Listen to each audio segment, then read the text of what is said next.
back from down sunny south, and yeah, it's a big accident. The motorway's been closed for about an hour and a half. Oh my. And, Oh yeah, my. I managed to get off and find a little local pub and asked them if I could sit at the back of their pub and take this call, and they were more than happy to accommodate me. Well, that's great. I appreciate the what you had to do to make this work and to meet me here on LinkedIn in spite of a big accident on the M61. That's crazy. So, and everybody else, I'm sure, is very grateful too, because I've been looking forward to this conversation for a couple weeks now. So So, if I so I guess we're kind of live now, so we can get into it. So, hey everyone, welcome to SimplyThick John and Friends, the show where we talk about dysphagia without making it feel like a medical lecture. I am your host, John Holohan, the founder of SimplyThick, a thickener influence and the guy who once got a patient to start eating again by thickening his scotch. This show is for anyone who cared for someone with swallowing challenges and just wanted things to be simpler, safer, and more dignified. Whether you're a clinician, a chef, a caregiver, or a curious problem solver, welcome, you're in the right place. So today we're digging into IDDSI, what it means, how it works, and how to actually use it without losing your mind. But more than that, we're talking food, real food, and great looking food, I must say, because it's one thing to follow the rules. It's another thing to make something that smells good, looks good, and doesn't make someone feel like they're eating hospital mush. So this episode is going to be about giving people tools and the confidence to make meals that are both safe and something to look forward to, whether that's lunch in a care home or a snack at bedside. So today I've invited my friend Andy Cullum. And Andy, why don't you just tell everybody a little bit about yourself? So my name's Andy. What I do is I run a company called the IDDSI Guy Limited. What we do is we provide dysphagia training on food and drink for care homes and hospitals. Now, there's a funny story, John, that I'd just like to say. A lot of people asked why I called my company the IDDSI Guy. For many years, I worked for organizations, Four Seasons, Hiker, and every time I used to go in the kitchen to deliver sessions, nobody could remember my name. So they used to just say, you're the IDDSI Guy. Okay. The IDDSI Guy is a trading name only. It doesn't have any links or affiliations with IDDSI. All we are is a training provider. It's a great story because, when I first saw you were calling yourself the IDDSI Guy, I was like, that's kind of presumptuous is what I was thinking. And so then to hear it's like, no, people just couldn't remember your names. They'd be like, oh, yeah, that's the IDDSI Guy. Yeah. So all I am is basically a chef. And when I go around, I try and help people with making their life easier. Yep. And, based on what I've seen over time, I've learned from you. I've emulated you. I've shared some of your content. So I think you're doing a great job of sharing and helping make everybody's life a little better. So the first thing we like to do is we like to play a little game called Simply Stump John. And so it's basic, two truths and a lie. And Andy has provided us 3 statements about himself, and I have to try and figure out which one is true and which ones are the lies. Or I guess it's the other way around. Which 2 are true and which one is the lie? So Andy has said, what I like to do in my spare time is building a train set in my loft, diving with sharks on a weekend, hill walking in the Yorkshire Dales. Okay, so you did tell me that you are going on a big scuba trip now. So I'm gonna think that diving with the sharks on the weekend is something you'd like to do. So that one I'm gonna label as true. And because you're that active, I'm gonna think that hill walking in the Yorkshire Dales is the other true one, and that you don't spend a lot of time building train sets. Did I get it right? Oh, yeah, again, another week you have failed, John, I'm afraid. So I do actually dive with sharks on a weekend. I volunteer at Skegness Aquarium, where they do shark tours, and we take people in around the tanks. And I do have a very large train set that just keeps growing as years go by in my loft. See, I was probably fooled a little bit because I like to backpack and I like to go hiking. So I was hoping you were a hiker too. So that's actually going to be my summer vacation, is going backpacking for a couple of weeks. So now that I've failed once again, let's jump into some conversation about what's going on. So since you do a lot of training around in different places, let's just start talking about what are some common misunderstandings that you see from teams that are just getting started with IDDSI. I think for me, some of the common misunderstandings is, I think with IDDSI, people use it, but they don't research it or understand it. What I mean by that is the amount of places I go into and they're still working off the old framework where level 7 just said regular. Yeah. I think we are getting better and we are educating ourselves more and more as we go on. But for IDDSI, we all need to embrace it to take it forward. And the only way we can take it forward is by working as a team. What I mean by that is the kitchen's got to work closely with the care team. The care team's got to work closely with salts. Soaps has got to work closely with OT. If we can all work together, we can take it forward step by step. Each week on LinkedIn, I try to do a useful post to try and help people. And I keep reminding people, and still now, each time I post the IDDSI framework and I say, are you using the right one? I will get probably 25, 30 messages saying, oops, we weren't. Thank you for sharing. I think as well with IDDSI, a lot of people don't understand the amount of tools that are out there that are free. You've got the IDDSI app that you can download to your phone. And if you go onto IDDSI.org, everything is a free download. It's not as if you have to pay for it. Right. We just need to prioritize our time in the care homes better to make sure we've got the right framework and all our team members understand it. I agree. I think the biggest misconception I run into most of the time is people feel like they have to throw everything out and start from new. And I keep talking to people about, no, probably 70 or 80% of what you're doing right now is going to be just fine, but you're not going to know which 70 or 80% is fine and what 20 to 30 you need to work on unless you start doing the auditing. And so just doing weekly audits for a few months will help you understand and just get more comfort with what's going on and understand where you are. I think for me as well, when we do go in the kitchens, a lot of chefs overthink IDDSI, and they put too much thought into it. At the end of the day, it's a method, it's a language and not a law. When we look at a basic menu, there's not a lot of things on that menu that we can't modify. We just need to think smarter and work smarter. What I mean by that is a lot of people think that IDDSI starts at 11:30 when service is at 12:30. It doesn't. It starts from that first vegetable you cut to piece of meat you cook. If you think about your easy to chew, when you're getting your stuff ready in the morning, just make sure you're poaching, braising, steaming and stewing.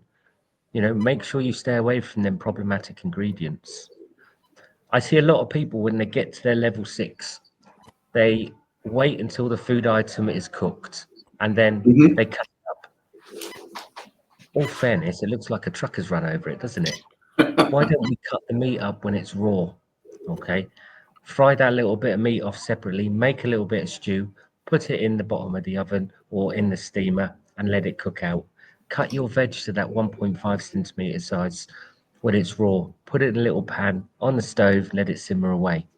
When it comes to service time, with your level 7, easy to chew, it's then taken care of. Your level 6, you've just got to put it on the plate.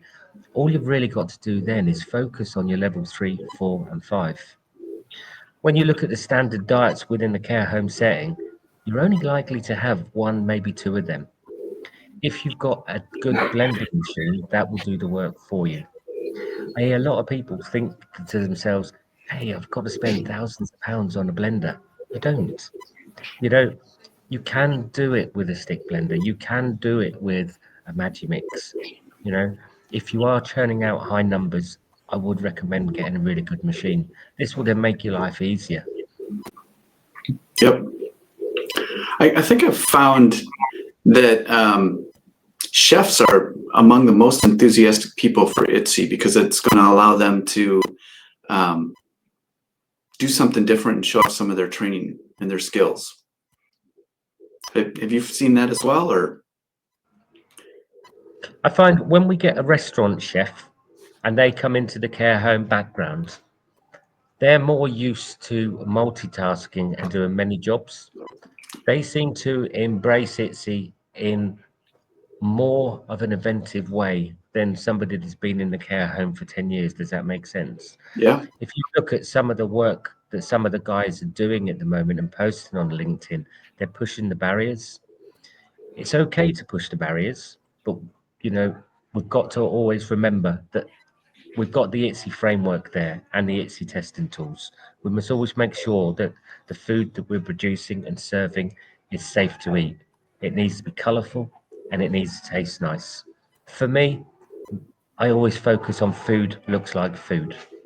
I see so many people when they're piping food, they'll use piper nozzles. I don't use piper nozzles. That's my personal preference. I done a study when I worked for a group of care homes that had dementia, and what we found is when we were using piper nozzles and we were doing main courses, some of the residents thought it was a savoury dessert. Ah. So everything I do is straight out the bag. Does that make sense? I remember the first time you told me that, it blew my mind. I didn't know you could pipe without tips. Yeah.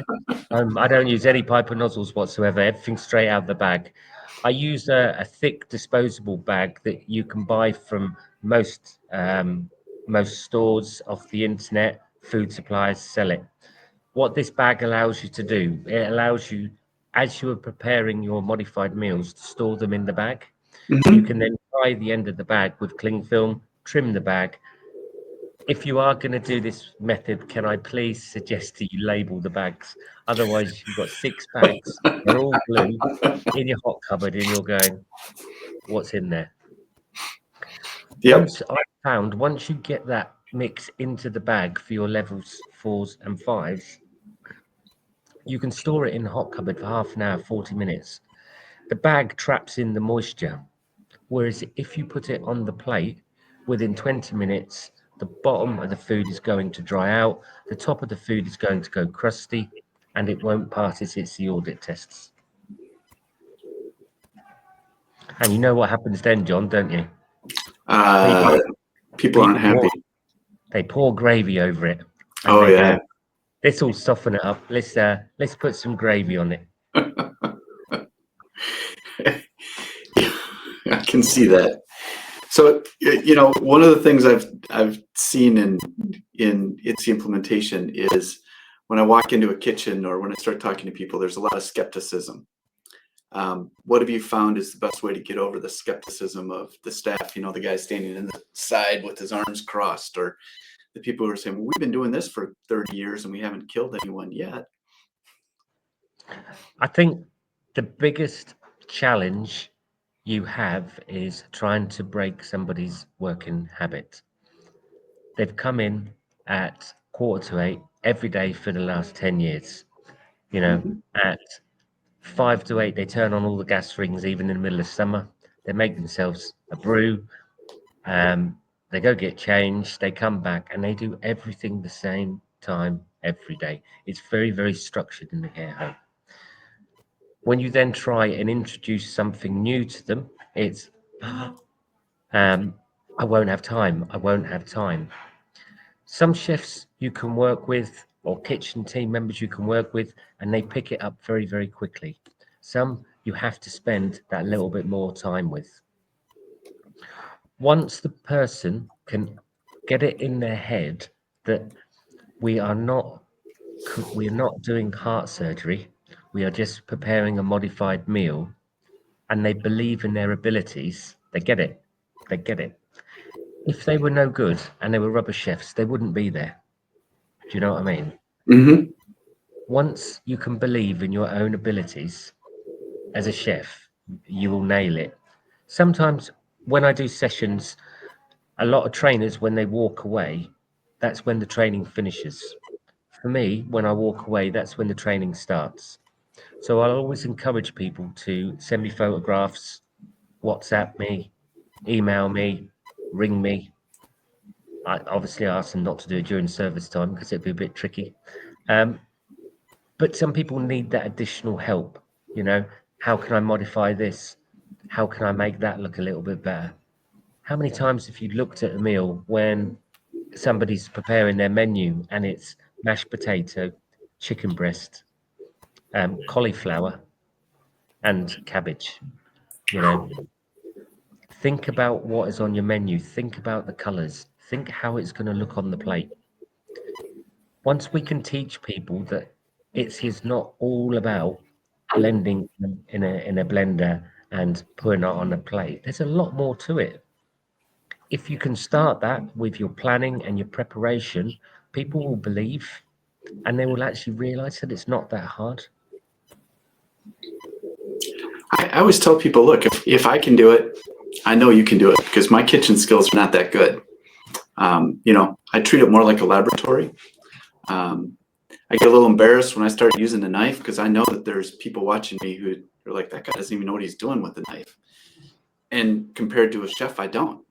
But I've studied IDDSI, and I've studied the testing methods, and I'm happy to show you how to do it. I may not be able to prepare the food, but that's a skill set a lot of other people bring that I don't have. But I think you've raised a very good point there, John. And I think one of the biggest problems we have in social care, and I don't know if it's the same in America, is we never share good practice. So if somebody's doing something and it's working well, we never share it. We keep everything to ourselves. If we could start opening up more and saying, hey guys, did you know we can do this? I've got a method for doing that, you know. And when people are putting the free courses on, just start making them more public. You know, Yeah. I think the voice of ITSY would get out there and people would excel within their abilities to prepare a lot more. A couple things on that. I totally agree. I thought these are very handy and these are very helpful. A couple things that, as we came up with different techniques, that we kind of endorse or that we use.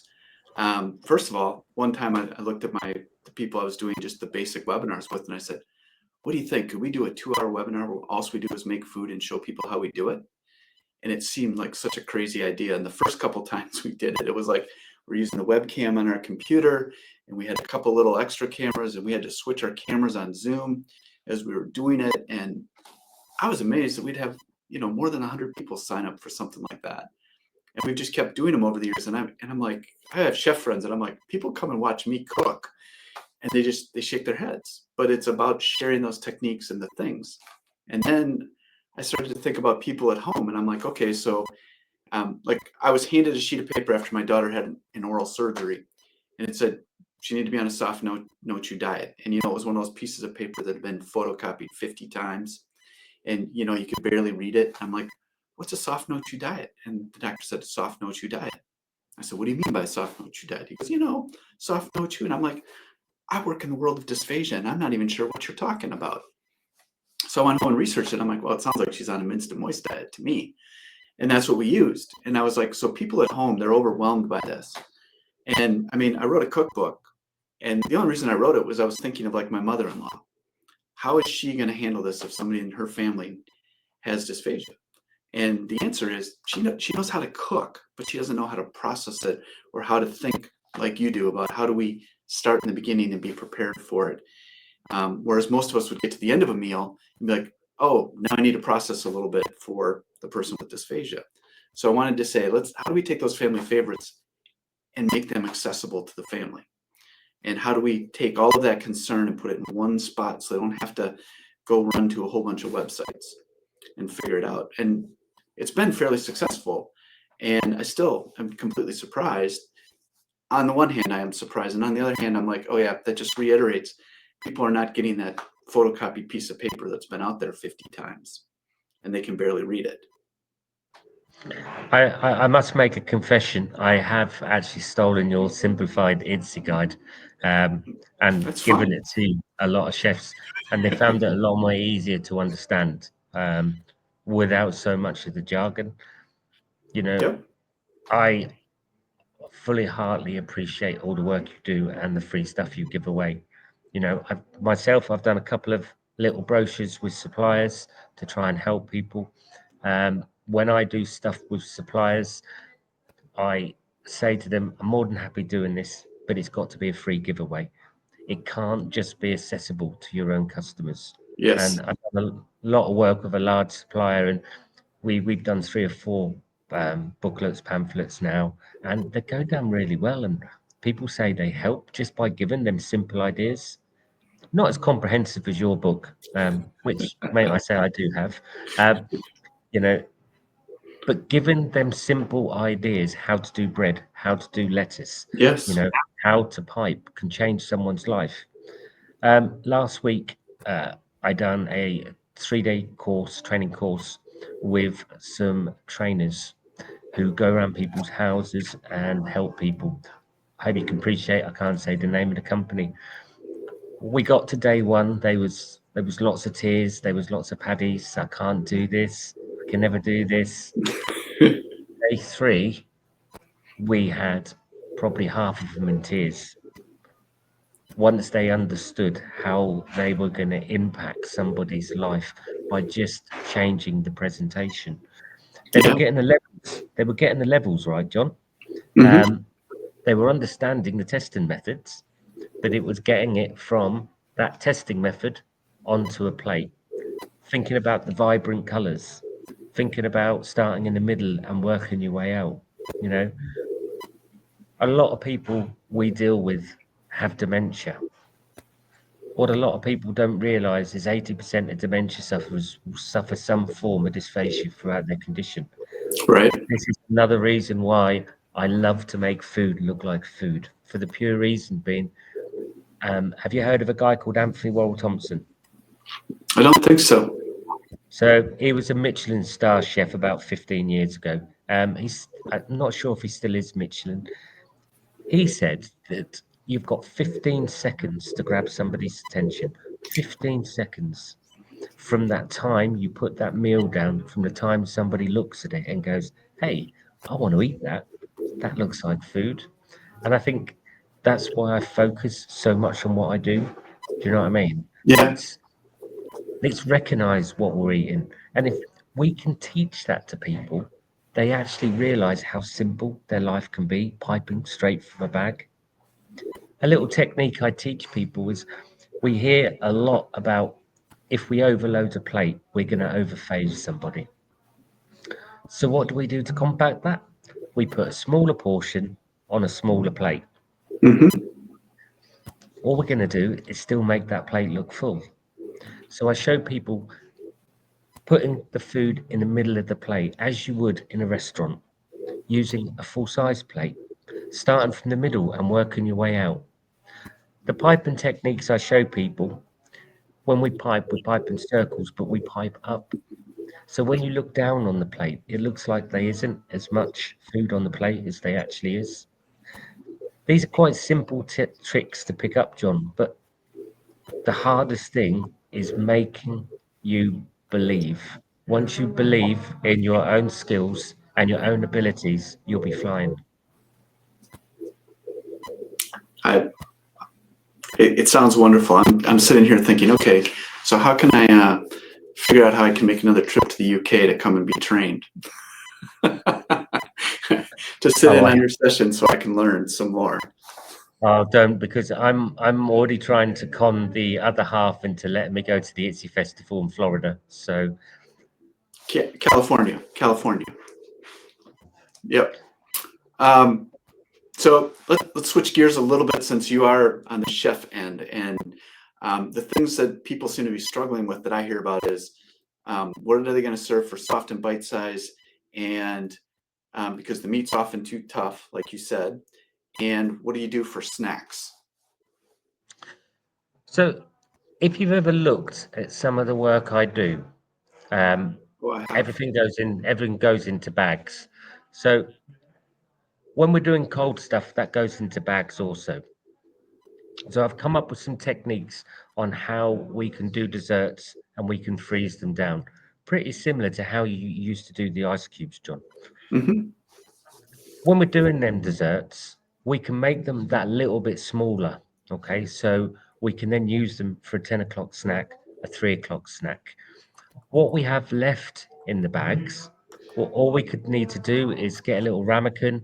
We can then pipe a little bit of pureed fruit, a little bit of sponge, a little bit of jam over the top. That little ramekin, I call them little snack pots, okay? It's probably going to have more nutrition in it than a yogurt. And the reason that it's going to have that is because you've then got that opportunity to build in the additional fortification if you need it. That little snack pot is going to work out to be around about 28, 29, maybe 30 pence. Whereas if you're buying a yogurt, that yogurt is going to cost you 52 to 55 pence. A lot of yogurts have a lot of saturated fat in them, whereas you can control and build in nutrient density into your little snack pots. One of my favorite little snacks I do is I just make like little finger cakes about this big. Freeze them down as we need them out the freezer. Take them out half an hour before you need them. Put them in the fridge. Let them defrost, and they go down a treat. I always say to myself, John, how long would it be if I gave you a yogurt 3 times a day, every day, until you just shouted at me and screamed? With variety, you can start boosting the appetite.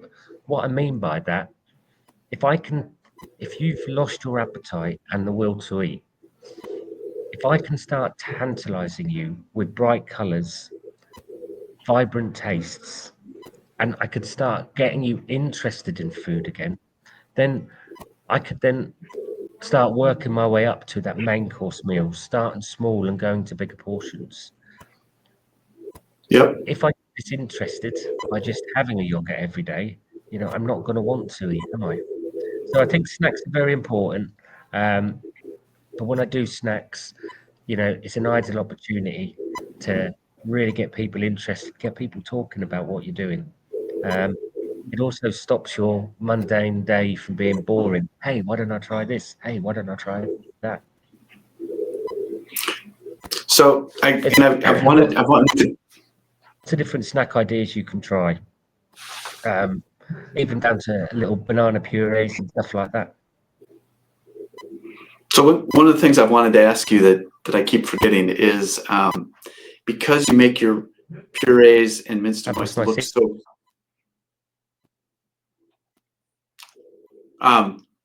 Because you make things that look so good, have you found that people on regular diets are tempted to eat your food?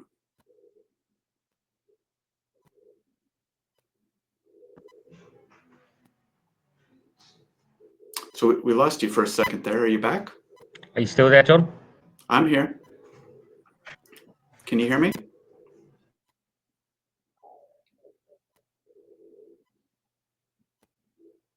And now you're muted.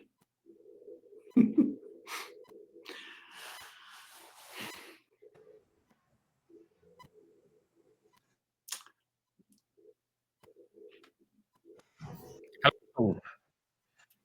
Am I back? All right. Are you back? I'm back. I don't know what's happened there. I do Well, apologize, everybody. Yeah, I mean, you did pull off the highway to pull into a pub, so I'm happy with how it's gone so far. So you almost have to expect that, right? So the question I was trying to ask is when you have these great looking texture modified meals, have you found that some of the people on regular diets are trying to eat your modified meals, or they're jealous? Not so much with the main meal, but I do find it quite a lot with desserts, because I'll make a cake look like a cake. I'll make, the fruit look like a fruit and stuff like that. And people are sitting there and they've got a piece of jam sponge in a bowl with custard poured over it, and they're looking at the person next to them and they go, that looks amazing. Why can't I have that? And we have actually had to do additional desserts for people because they've refused to eat theirs because they've seen what the modified people are getting, and they've just gone, wow. I think that's such a win because I think too long these type of meals have just sort of been like, oh, I'm glad I'm not eating that. But when I started seeing content on LinkedIn and stuff where things just look so good, I was like, this is amazing. I want to eat it.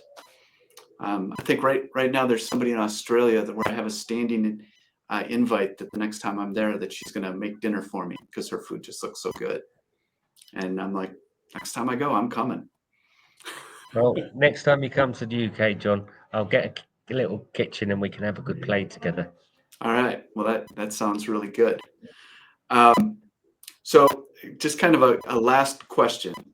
If people are feeling overwhelmed or they don't know where to begin or whatever, what do you tell people where they need to begin, and what do you tell them to be a little bit understand that it's going to be okay? Do you know what? I would say to them, drop me a message and let's have a call. Let's have a chat. It's a question that I can't really answer at this time for the pure reason being every situation is different. I'm in this game to help people, John. Yeah. The first thing I would say, if you're in a care setting and you wanted me to give you some advice, please make sure you've got diet notification sheets. Make sure they're updated. Make sure everybody understands the framework. Training is key. I get some organizations, they'll get me in and they'll do one visit a year. The training needs to be ongoing. The more ongoing that training is, the more people are going to learn and believe in themselves. So unfortunately, it's going to be talk to somebody and train, John, and more training and more training. I think that's true of most things. It's like you can read about doing a push-up, but you don't get any benefits just reading about it. You got to do it, you got to try it, and you got to practice, and you got to get better. So it's kind of the same thing there. I found that once I started getting my hands dirty, I began to understand things more. And so it can seem overwhelming when you read it. It can even seem overwhelming when you're trying to figure out all these different testing methods. And then you get a plate in front of you and you do the fork drip test. You do the, does it fit between the tines of the fork and does it fall off a spoon? And it's under 10 seconds. And you've just done 3 tests. And it took me half an hour to read them and think about how I was going to do them. You don't realize how simple they really are until you get your hands dirty. Yeah, basically. So I think that takes us about to where a good spot to end. So I want to say a big thanks to Andy for pulling off the highway and finding somewhere to make this call happen. And I really appreciate you sharing your insights. And I can tell you from personal experience that Andy is very generous with his time. If you do send him a message, he does respond. And he did hop on a call with me. And Andy, how are people going to find you? And how can they get in touch with you? If you go on to LinkedIn, just put in Andrew Cullum. If you go on to social media, Facebook or TikTok, just put in the IDDSI Guy Limited. Okay. Thanks everyone for watching. If this was helpful, pass it along. We'll see you next time on SimplyThick John and Friends, and everybody stay thick out there. Thank you very much for having me, John. Oh, thanks for coming.